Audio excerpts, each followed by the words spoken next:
پښتانه لر زنده‌باد، پښتانه بر زنده‌باد، د باچا خان د مخه ټول اشنغر زنده‌باد. یو زوړ نظم درته وایم چې انسانانو لیونی کړم، انسانانو لیونی کړم، شیطانانو لیونی کړم، د پیریانو سره ژوند دی مولیانو لیونی کړم، په مذهب کې مذهبونه، په مسلک کې مسلکونه، په جومات کې جلوسونه، په منبر باندې جنګونه، د چا تور پګړی په سر دی، د چا سپین پګړی په سر دی، څوک سرتور سرونه ګرځي، د چا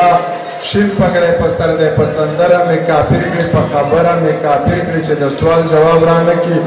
زر تر زره مې کافر کړي، دی بس دته کافر وایي او دی دته کافر وایي، زړه وایي ذهن دی کافر دی، ذهن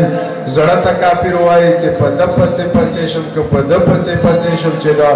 ذهن لاره واخلم که په زړه پسې پسې شم. دی وایي دا عمل سنت دی، دی وایي نه منافقت دی، دی وایي دی پله دوزخ دی، دی وایي دی پله جنت دی، ته په دوو کې حیران یې، زه په سلو کې حیران یم، چې په کم پسې پسې شم، په دې ښکلو کې حیران یم، د یوې نه پاتې کېږو، د پیسې نه پاتې کېږو، موږ په دې جهان هم ډوب یو، د هغې نه پاتې کېږو، اذانونه مو یو نه دي،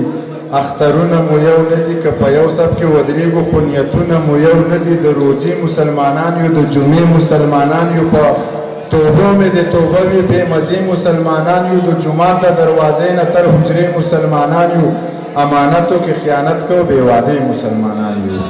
په نامه لاسونه کېدم که په زړه لاسونه کېدم، چې امین په زوره وویم که په خوله لاسونه کېدم، په یوه دې پویه نه کړو، په قصه دې پویه نه کړو، ملا جانه لیونی شې په ټپه دې پویه نه کړو. زه د چا نه نفرت نه کوم، د دنیا نه نفرت نه کوم، په انسان مې زړه خوږېږي، د انسان نه نفرت نه کوم، دا مې ټول د سر ګلونه، د ملا نه نفرت نه کوم، خو بس دا قصه راله یوه کوي، عقیده راله یوه کوي، په قرآن لاسونه کېدی، کلمه راله یوه کوي، او څوک په د ځان څوک په ځان شي، څوک په یو دوه کې حیران شي. ای خان د مه زړه به مې وران شي، او خانان به